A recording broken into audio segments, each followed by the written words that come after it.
প্রশ্ন, যোগ মানে কি?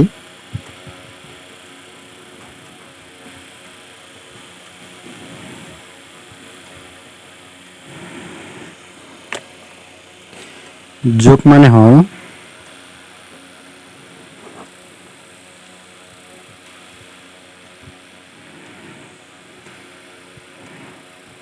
মানে হল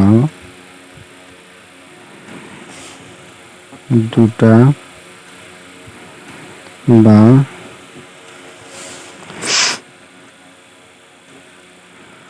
ততোধিক সংখ্যা বা বস্তু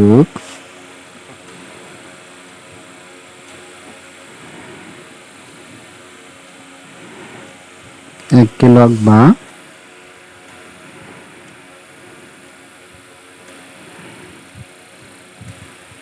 একগোট করা বোঝায়। এতিয়া যোগ কেনেকৈ কৰিব লাগে আমি ইয়াতে শিকিম। প্ৰথমে আমি দুটা সংখ্যা তুলি লৈছোঁ 3654865। যেতিয়া আমি সংখ্যাবিলাক তুলিম সদায় আমাক কি কৰিব লাগে, একেবাৰে স্থান অনুযায়ী তুলিব লাগে। একক স্থানৰ তলে তলে একক স্থানৰ অংকটো বহুৱাব লাগে, দশক স্থানৰ তলে তলে দশক স্থানৰ অংকটো বহুৱাব লাগে, শতক স্থানৰ তলে তলে বা একেবাৰে পোনে পোনে শতক স্থানৰ অংকটো বহুৱাব লাগে। হাজাৰ স্থানৰ তলে তলে হাজাৰ স্থানৰ অংকটো বহুৱাব লাগে। সদায় আমাক কি কৰিব লাগে, স্থান অনুযায়ী একেবাৰে পোনে পোনে বহুৱাব লাগে। একক স্থানৰ যিমানবিলাক অংক আছে আমি সদায় কি কৰিম, একেবাৰে একক স্থানৰ পোনে পোনে গোটেইবিলাক অংক বহুৱাই দিম। দশক স্থানৰ যিমানবিলাক অংক থাকিব গোটেইবিলাক আমি কি কৰিম, দশক স্থানৰ একেবাৰে পোনে পোনে গোটেইবিলাক বহুৱাই দিম। এনেকৈ যিমানবিলাক অংক দিয়া থাকিব গোটেইবিলাক আমাক কি কৰিব লাগে, স্থান অনুযায়ী বহুৱাই ল'ব লাগে। 2 নম্বৰ আছিল আমি সোঁফালৰ পৰা যোগ কৰিব লাগে না বাওঁফালৰ পৰা। সদায় আমাক কি কৰিব লাগে, সোঁফালৰ পৰা যোগ কৰি আহিব লাগে।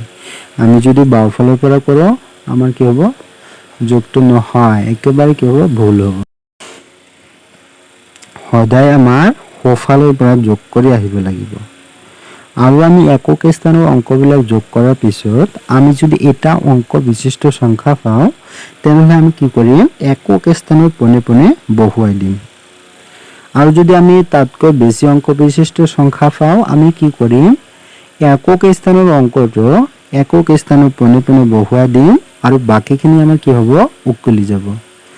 তেনেদৰে দশক স্থানৰ অংকবিলাক যোগ কৰি যদি আমি কি পাওঁ, এটা অংক বিশিষ্ট সংখ্যা পাওঁ তেনেহ'লে আমি কি কৰিম, দশক স্থানৰ পোনে পোনে বহুৱাই দিম। আৰু যদি তাতকৈ বেছি অংক বিশিষ্ট সংখ্যা পাওঁ তেনেহ'লে আমি কি কৰিম, দশক স্থানৰ অংকটো দশক স্থানৰ পোনে পোনে বহুৱাই দিম আৰু বাকীখিনি আমাৰ কি হ'ব, উকলি যাব। এনেদৰে আমাক গোটেইবিলাক কৰিব লাগে। এতিয়া আমি যোগখিনি কৰক কেনেকৈ কৰিব লাগে। আমাৰ হাতত আছিল 9টা কলম আছিল আৰু কোনোবা এজনে আমাক কেইটা দিলে, 5টা দিলে। এতিয়া 9 আৰু 5 যোগ কৰিলে কিমান হ'ব, 14। 14টা কি হয়, দুটা অংক বিশিষ্ট সংখ্যা হয়। 14 কি হয়, এটা দুটা অংক বিশিষ্ট সংখ্যা হয়। ইয়াৰ একক স্থানত কি আছে, 4 আছে। এতিয়া আমি যেহেতু একক স্থানৰ অংকবিলাক যোগ কৰিছোঁ সেইকাৰণে আমাক কি কৰিব লাগে, এই একক স্থানৰ অংকটো একক স্থানৰ পোনে পোনে বহুৱাই দিব লাগে। কি আছে, 14/4। এতিয়া কি হ'ব, এইখিনি কি হয়, বাকী থাকিল। এইখিনিকে আমি কি বুলি কওঁ, উকলি যোৱা বুলি বা হাতে ধৰা বুলি কোৱা হয়। হাতত কিমান থাকিল, 1 থাকিল। এতিয়া আমি কি কৰিম, দশক স্থানৰ অংকবিলাক যোগ কৰিম। আমাৰ হাতত কেইটা চকলেট আছিল, 5টা চকলেট আছিল। কোনোবা এজনে আমাক কেইটা দিলে, আৰু 6টা দিলে। 5টা আৰু 6টা যোগ কৰিলে কিমান হ'ব, 11টা। আৰু আমাৰ হাতত কেইটা আছিল, এটা। 11টা আৰু 1টা যোগ কৰিলে কি হ'ব, 12টা হ'ব। এতিয়া কি হ'ব, 12 এটা কি হয়, দুটা অংক বিশিষ্ট অংক হয়। ইয়াৰ কি আছে, ইয়াতে একক স্থানত কিমান দি আছে, 2 দি আছে। এতিয়া আমাৰ 2টো কি কৰিব লাগে, এই দশক স্থানত বহুৱাই দিব লাগে। আৰু এই 1টো কি হ'ব, আমাৰ উকলি যাব। 2ৰ আমি কি কৰিম, 12ৰ 2 বহুৱাই দিয়া হ'ল, আৰু 1টো কি হ'ব, উকলি যাব বা হাতে ধৰা বুলি কোৱা হয়। তাৰপিছত আমি কি কৰিম, শতক স্থানৰ অংকবিলাক যোগ কৰিম। আমাৰ হাতত কেইটা চকলেট আছিল, 6টা চকলেট আছিল। আৰু কোনোবা এজনে আমাক কি কৰিলে, 8টা চকলেট দিলে। এতিয়া আৰু কি হ'ব, 6 আৰু 8 যোগ কৰিলে কিমান হ'ব, 14 হ'ব। আৰু আমাৰ হাতত কেইটা আছিল, এটা আছিল। 14 আৰু এটা যোগ কৰিলে কি হ'ব, 15টা। 15ৰ কি কৰিম, এই 15ৰ 5টো আমি কি কৰিম, একেবাৰে পোনে পোনে বহুৱাই দিম। এতিয়া আমাৰ হাতত কি থাকিল, এই 1টো থাকি গ'ল। এই 1টো কি হ'ব, উকলি যাব। এতিয়া আমি কি কৰিম, 1000ৰ যিখিনি আছে সেইখিনি যোগ কৰিম। আমাৰ হাতত কেইটা চকলেট আছিল, 2টা চকলেট আছিল। কোনোবা এজনে আমাক কি কৰিলে, আৰু 4টা দিলে। 2টা আৰু 4টা যোগ কৰিলে কিমানটা হ'ল, 6টা হ'ল। আৰু আমাৰ হাতত কেইটা আছিল, এটা আছিল। 6টা আৰু এটা যোগ কৰিলে কিমান হ'ব, 8টা হ'ব। আমি কৰিম 8 বহুৱাই দিম। আৰু তো এইফালে যোগ কৰিবলৈ নাই, সেইকাৰণে কি হ'ব, এনেই থাকিব। এইখিনি আমাৰ কি হয়, যোগফল হয়।